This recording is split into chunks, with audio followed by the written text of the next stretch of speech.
Meditación de la palabra del Señor, Jeremías en el capítulo 2, y vamos a leer 2 versículos en esta oportunidad acá en Jeremías. Jeremías capítulo 2, y vamos a leer versículo 12 y versículo 13. Dice la palabra del Señor: Espantaos, cielos, sobre esto, y horrorizaos, desolaos en gran manera, dijo Jehová, porque 2 males ha hecho mi pueblo.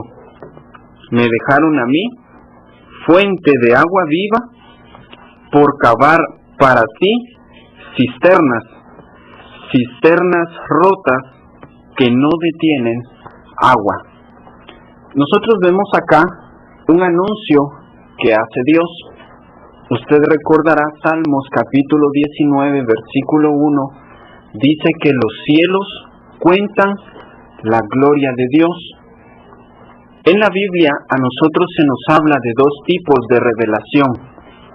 Una es la revelación natural, es decir, toda la creación, los árboles, la tierra, el aire, los mares, hablan de la gloria de Dios, dan un testimonio de que todo nuestro mundo, todo nuestro universo no pudo crearse por casualidad o por algún tipo de evolución.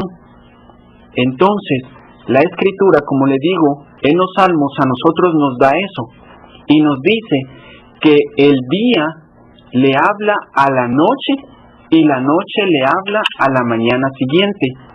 Y esa revelación es continua, pero es una revelación que nos la da en sí la naturaleza misma.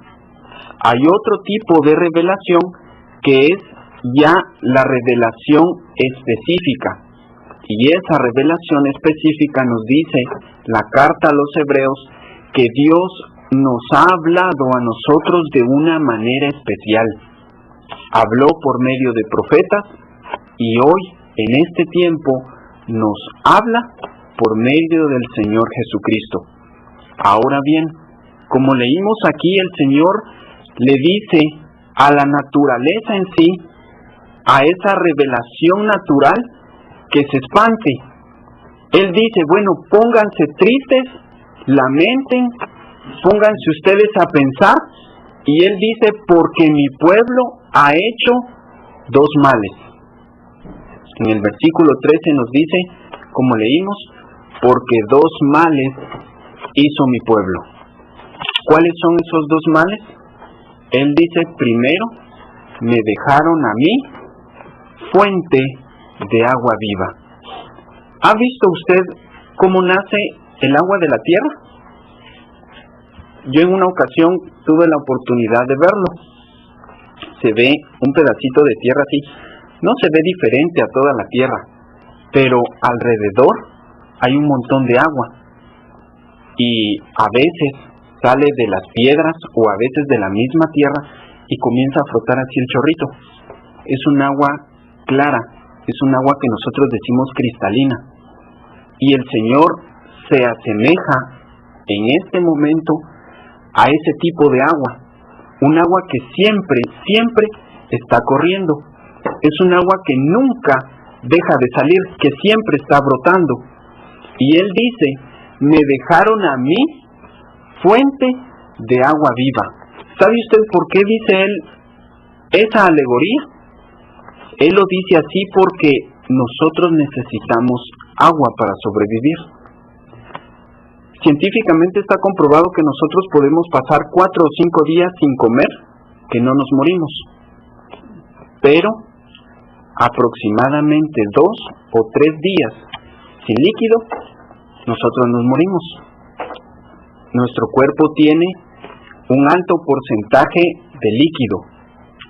Y el Señor aquí a nosotros lo que nos está diciendo es que Él es una fuente no solo de agua viva, sino que es una fuente propia de vida. Él da vida a todo. Y sin embargo, dice Él, mi pueblo me dejó a mí. Quiero ponerle un ejemplo. ¿Usted se ha dado cuenta que en los ríos hay peces? ¿Usted se ha dado cuenta que en los ríos hay muchas hierbas?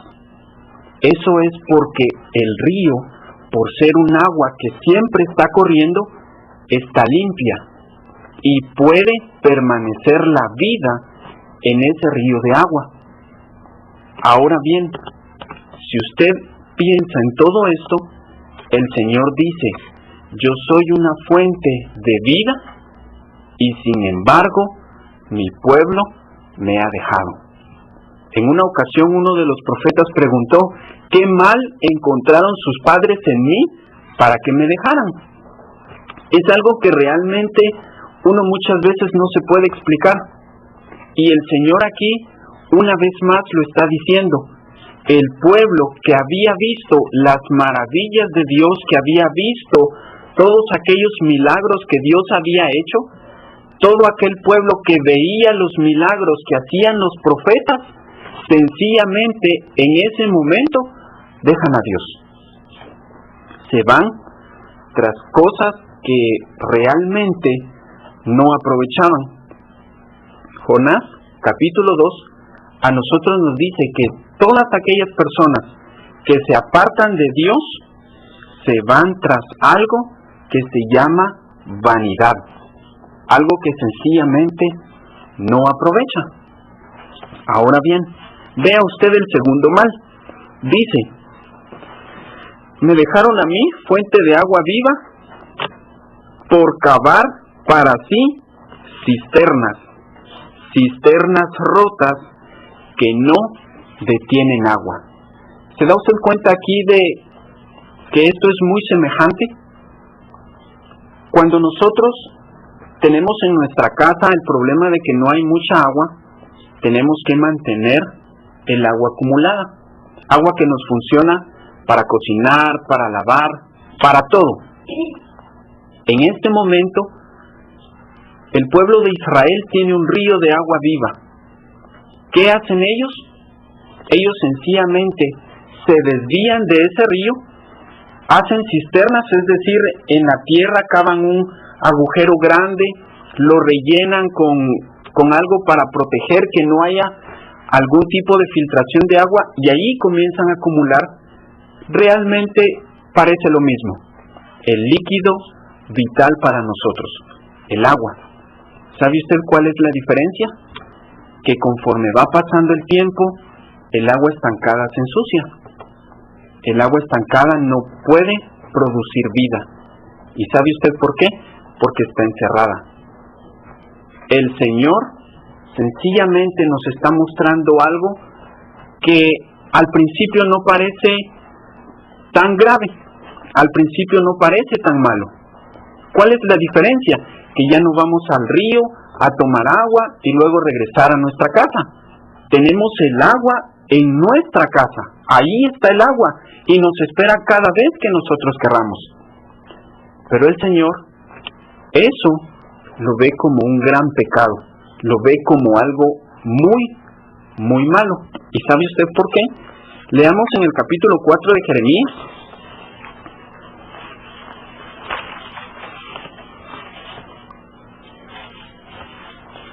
Vamos a leer el versículo 22.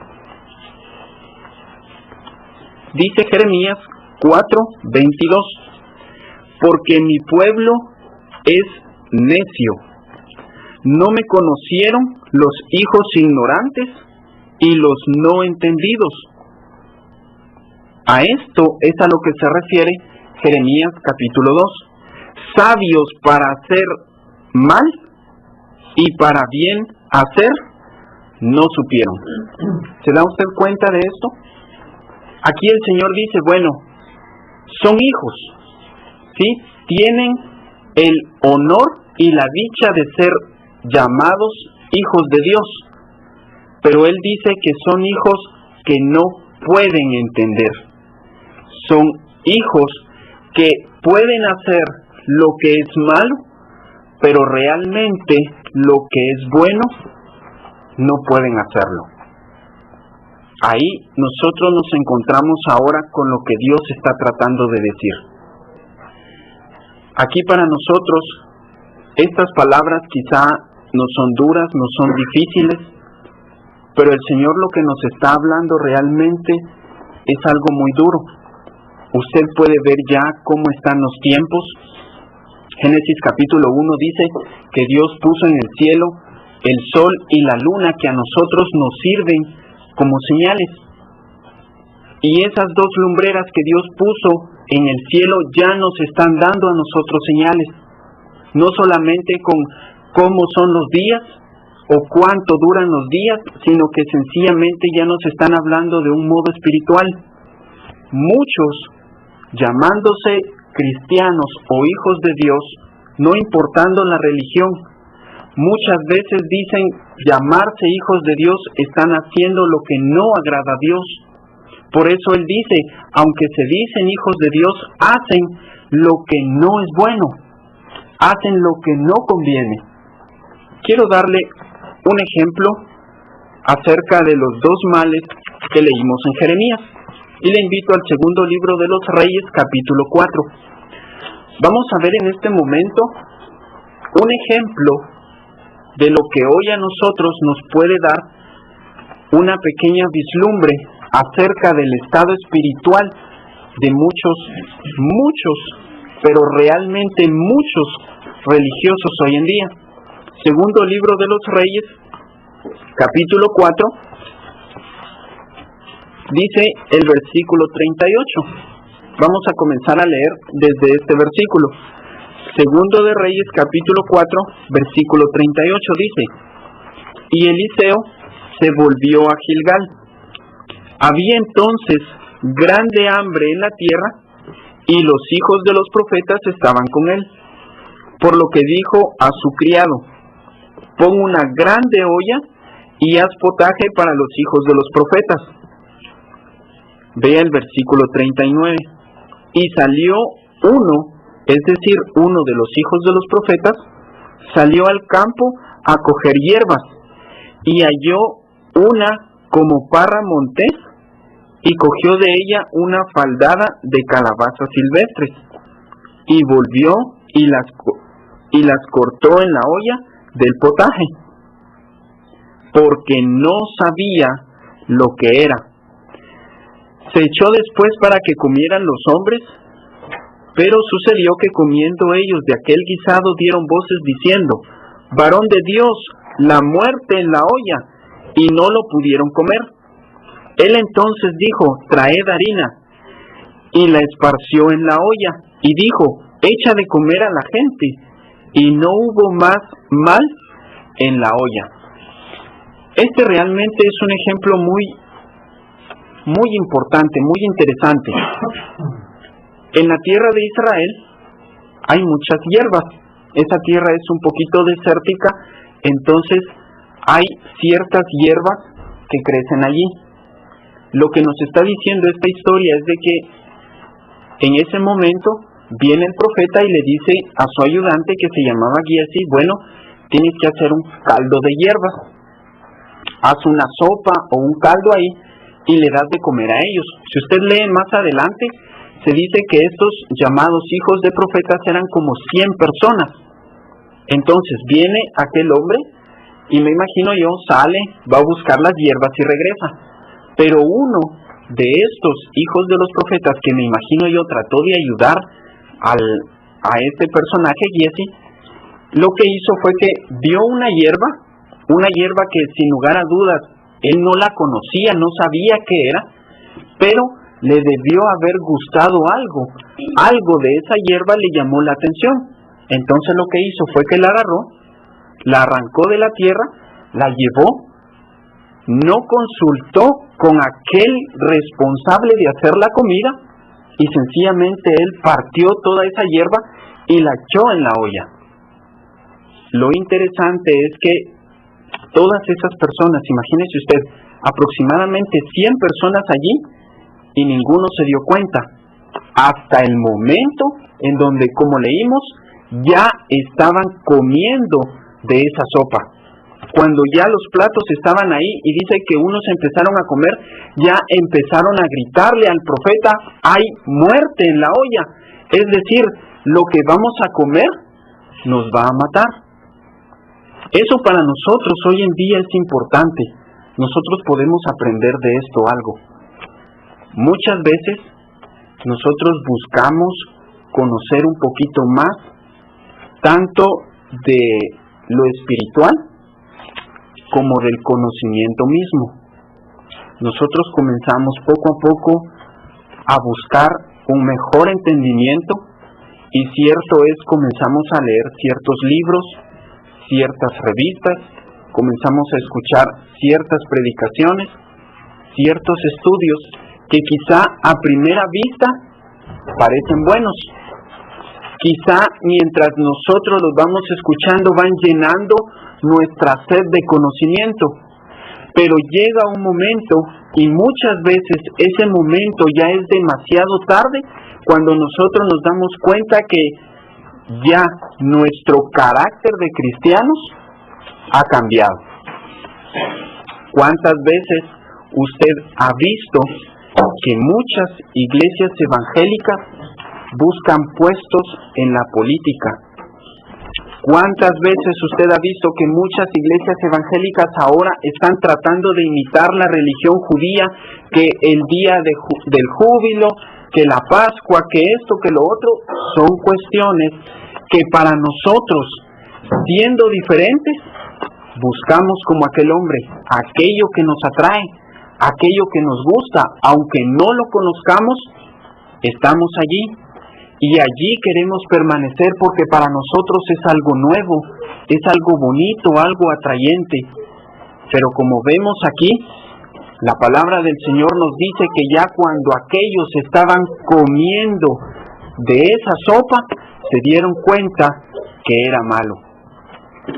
En esta oportunidad, el Señor dice, a mí que soy fuente de agua viva, me dejaron por cisternas. Lamentablemente son cisternas, dice el Señor, rotas, que no pueden retener el agua. Es la condición espiritual de muchas personas hoy en día, buscando cosas solo para entretenerse, no buscando en sí la comunión con Dios. Quiero una vez más mostrarle algo muy importante. Ahora vamos al Nuevo Testamento, en la epístola del apóstol San Pablo a los Romanos, capítulo 1. En este momento nosotros estamos pensando en esos dos males que dice Jeremías capítulo 2. Me dejaron a mí fuente de agua viva por cavar para sí cisternas rotas que no retienen agua. Veamos Romanos capítulo 1, versículo 20. Dice, porque las cosas invisibles de Él, es decir, de Dios, su eterno poder y divinidad, se echan de ver desde la creación del mundo, siendo entendidas por las cosas que son hechas, de modo que son inexcusables, porque habiendo conocido a Dios, no le glorificaron como a Dios, ni dieron gracias, antes se desvanecieron en sus discursos, y el necio corazón de ellos fue entenebrecido. Diciéndose ser sabios, se hicieron fatuos, y trocaron la gloria del Dios incorruptible en semejanza de imagen de hombre corruptible, y de aves, y de animales de 4 pies, y de serpientes. Vea usted la condición del hombre. Como le dije al principio, está la revelación natural. Todas las montañas, todos los árboles, toda la creación nos habla de la gloria de Dios. Pero el apóstol dice, en lugar de glorificar al creador de todo eso, lo que hicieron fue glorificar lo que a ellos les parecía bonito. Y él comienza a decir que ellos lo que hicieron fue darle gloria a las aves, a los serpientes, a los animales de 4 patas, y todo eso lo que hizo fue que Dios, en un momento determinado, como dice Isaías, tuvo la separación con el hombre. Vea usted ahora el versículo 24. Aquí a nosotros ya nos va a hablar acerca de la corrupción del hombre, cómo el hombre poco a poco se va a ir corrompiendo. Dice el versículo 24, por lo cual también Dios los entregó a inmundicia. Es decir, aquellos hombres buscaron no glorificar a Dios creador, sino glorificar la creación. Entonces dice, Dios los dejó en su camino, y dice, Dios los entregó a inmundicia. Ahí comienza la depravación del hombre. Dice, como estamos leyendo, por lo cual también Dios los entregó a inmundicia en las concupiscencias de sus corazones, de suerte que contaminaron sus cuerpos entre sí mismos, los cuales mudaron la verdad de Dios en mentira. Ya nosotros estamos viendo algo muy importante. El hombre desea buscar su camino, desea hacer su voluntad, y Dios no puede obligarlo. Por eso dice la Escritura, Dios los entregó. Es decir, Dios dejó que se fueran. Dios no los quiso retener, no quiso tenerlos obligadamente allí. Sencillamente Dios pensó, bueno, si eso es lo que quieren, háganlo. Y dice el versículo 24, primero Dios los entrega a la inmundicia. Es decir, Él los entrega a una condición a la que ellos quieren. Dice ahora más adelante, los hombres cambian la verdad que Dios ha dado, la verdad que Él es, la cambian por mentira. Como leímos anteriormente, cavaron para sí cisternas. Aquel hombre encontró la hierba que quizá era parecida a las que ya comían, pero no era la misma. Ahora bien, dice el versículo 26, después que los hombres cambian la verdad de Dios en mentira, dice, por esto Dios los entregó a afectos vergonzosos. ¿Se da usted cuenta de algo? Ya la condición del hombre ya no es estar en inmundicia, es decir, un estado de condición. Ya Dios permite que ellos tengan hechos, es decir, actividades pecaminosas. Él dice, por esto Dios los entregó a afectos vergonzosos.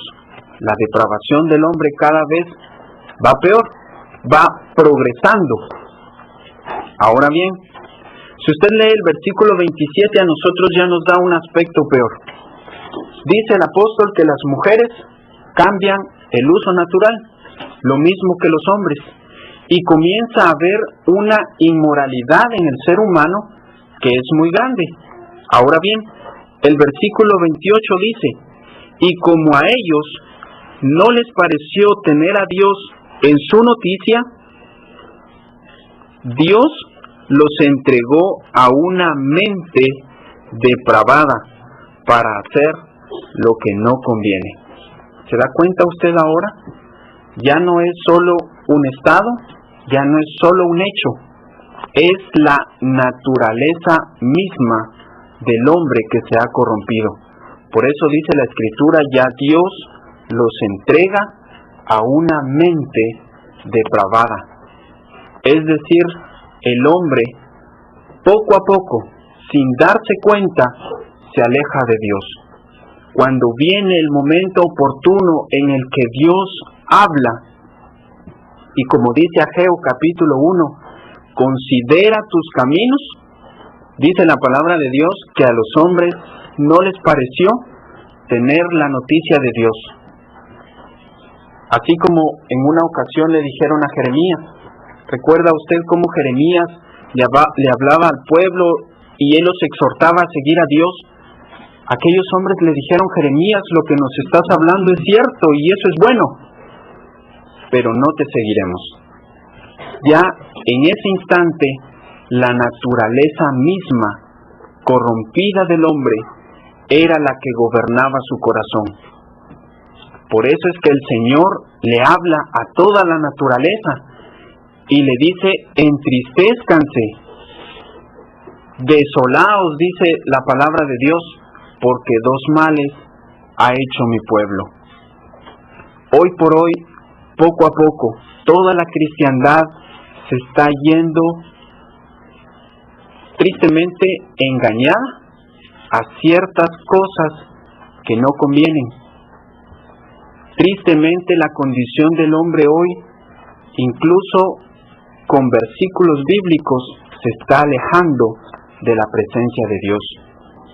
Hoy en día hay quienes escriben libros y dicen: bueno, los cristianos, métanse a la política porque necesitamos personas como Daniel. Daniel, dicen ellos, recuerda usted, estaba en el templo o en el palacio de Nabucodonosor y él fue político. Pero no nos hablan a nosotros, por ejemplo, que Daniel, este varón de Dios, fue y estuvo en el palacio de Nabucodonosor porque él estaba preso.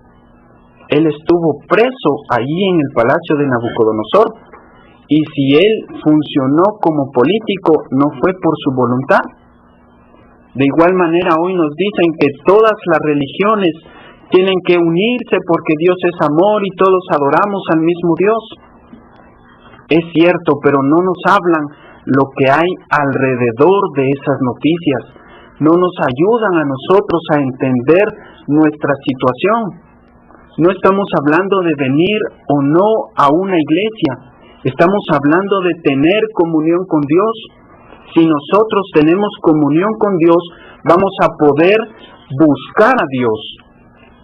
Por eso la palabra del Señor nos dice: buscad al Señor entre tanto que Él está cercano. Incluso nos dice la palabra de Dios que a la verdad Él no está lejos. Nosotros, si lo buscamos, Él está allí para nosotros. El apóstol Pablo aquí nos está dando un aspecto muy triste de la humanidad, un aspecto que realmente, si nosotros nos ponemos a pensar un poco, la mayoría de muchos que dirigen las iglesias está así. Nosotros hemos sido llamados por la gracia de Dios, nosotros hemos conocido la verdad, no porque alguien nos la haya explicado, sino porque tenemos la Biblia, que es la palabra de Dios. Y al leer la Biblia, al estudiar la Biblia, nosotros podemos darnos cuenta de esta situación y nosotros tenemos entonces ya el momento de elegir: ¿seguimos la luz de Dios o seguimos nosotros en las tinieblas? ¿Vamos nosotros a buscar esa fuente de agua viva o sencillamente vamos nosotros una vez más, como aquellos en aquel tiempo, a cavar cisternas para que nosotros tengamos un agua cerca de nosotros, aunque esas cisternas estén rotas y siempre tengan fuga de agua? ¿Vamos nosotros a buscar engañarnos espiritualmente y tratar de vivir engañados? Dios a nosotros hoy nos está hablando. Dios a nosotros día tras día nos está enseñando algo nuevo y nos está dando su revelación, tanto la revelación del mundo, de la naturaleza en sí, como la revelación del Señor Jesucristo. Es entonces para nosotros algo muy, muy especial que hoy que tenemos vida, pensemos en la comunión con Dios. Como le dije, yo no le estoy hablando de: hermanos, vengan todos los días que hay reunión y así estamos todos, porque a veces por el trabajo, por el tiempo, por asuntos personales no podemos, pero necesitamos y nos urge realmente la comunión especial con Dios. Primero nos enseña la palabra de Dios: tengo que tener yo como persona buena comunión con Dios para tener buena comunión yo con todos ustedes. Y si tenemos, dice la palabra de Dios, comunión los unos con los otros, así vamos a dar testimonio que somos hijos de Dios. Aquí la palabra del Señor nos está hablando algo muy importante. Y la palabra del Señor nos muestra que efectivamente muchas veces obramos lo que no conviene. Pero quiero darle una última lectura. Evangelio según San Lucas. Dios, gracias a Dios, pues nosotros sabemos que hay cosas que no agradan al Señor. Sabemos que muchas veces por nuestra naturaleza pecaminosa hacemos enojar a Dios. Pero ¿sabe usted qué es lo bonito? Lucas capítulo 15. Aquí nosotros nos encontramos con un relato muy hermoso. Es un relato que Dios le habló a sus contemporáneos y hoy nos sigue hablando a nosotros. Es la parábola o el relato del hijo pródigo. Dice la palabra de Dios, Lucas capítulo 15. El versículo 20 nos dice algo muy importante.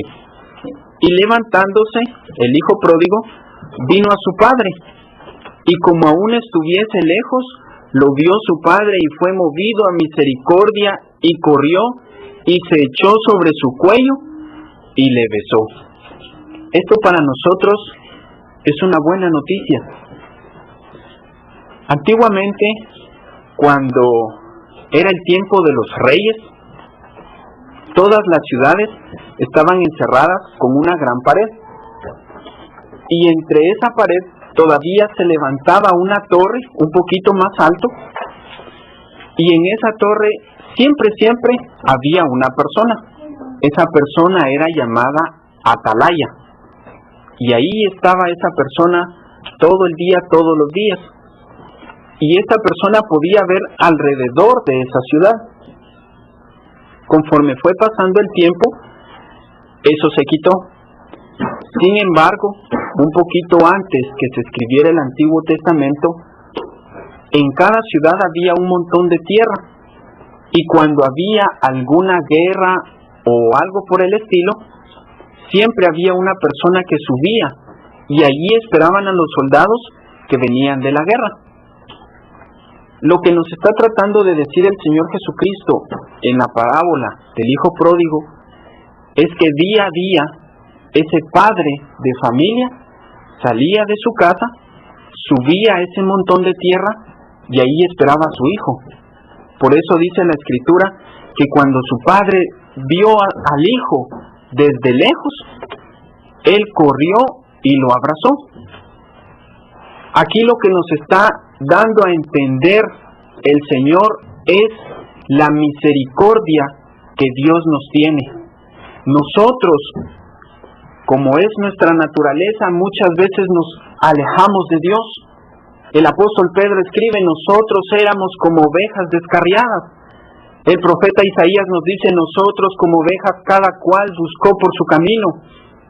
Pero el Señor siempre nos ha estado dando su llamado. Vuélvete a mí, dice la Escritura, oh casa de Israel. Como le dije, el libro de Ageo capítulo 1, considera tus caminos. Isaías nos dice, buscad a Dios mientras pueda ser hallado. Y así toda la historia nos muestra cómo Dios nos ha buscado a nosotros.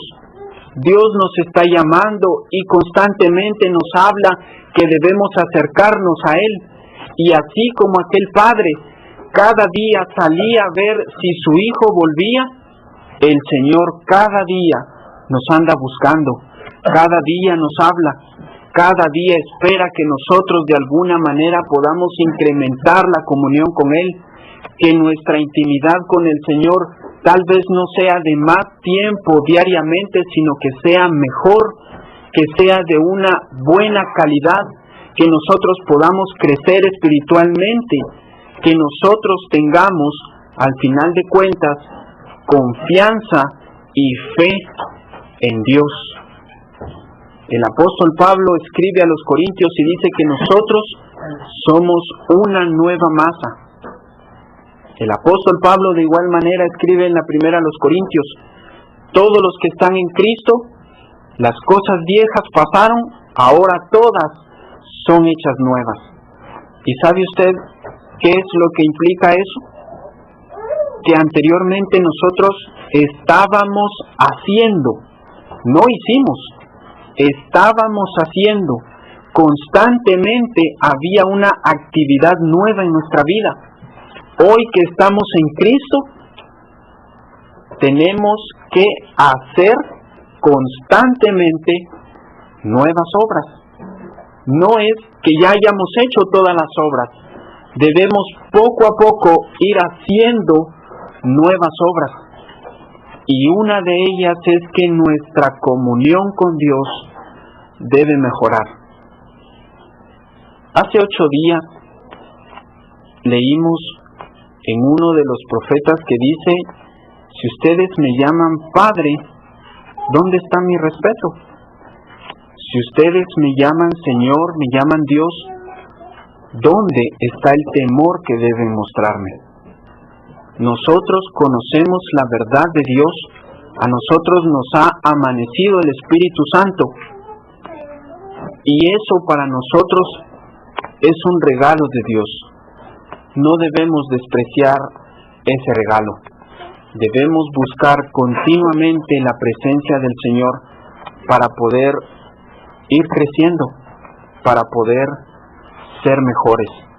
Por eso en esta mañana yo les quiero invitar a todos a que de alguna manera busquemos al Señor, como le digo, tal vez no 30 o 50 minutos, tal vez 5 minutos, pero que lo hagamos de corazón, que lo hagamos dando no un 100%, sino un 110%, dándole toda nuestra sustancia, toda nuestra naturaleza a Dios, el cual, dice la Escritura, es amplio en perdonar.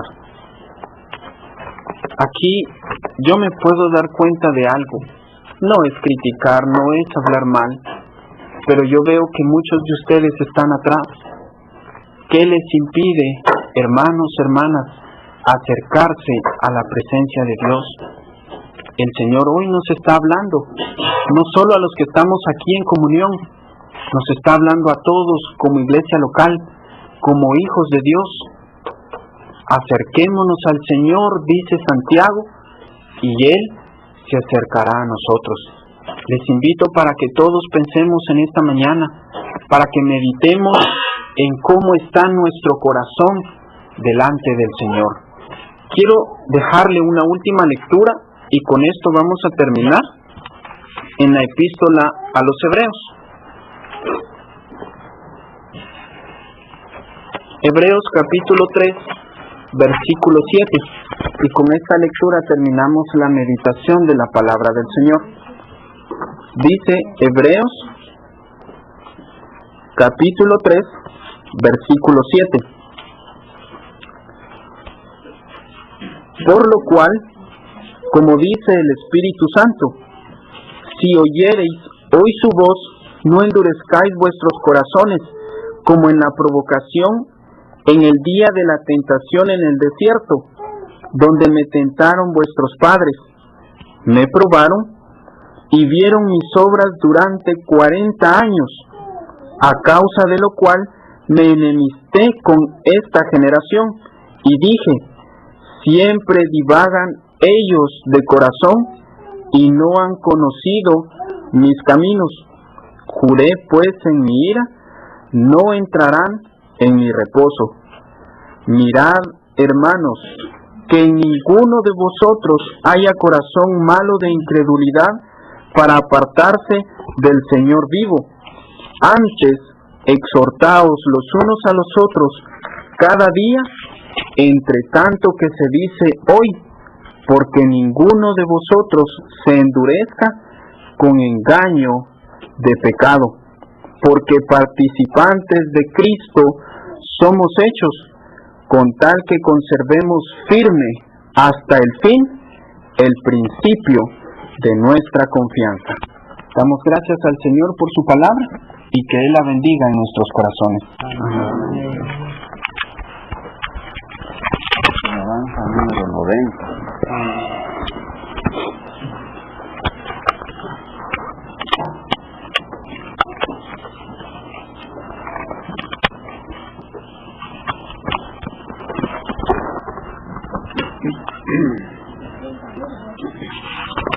Cuando andemos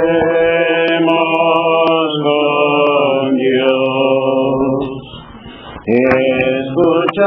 escucha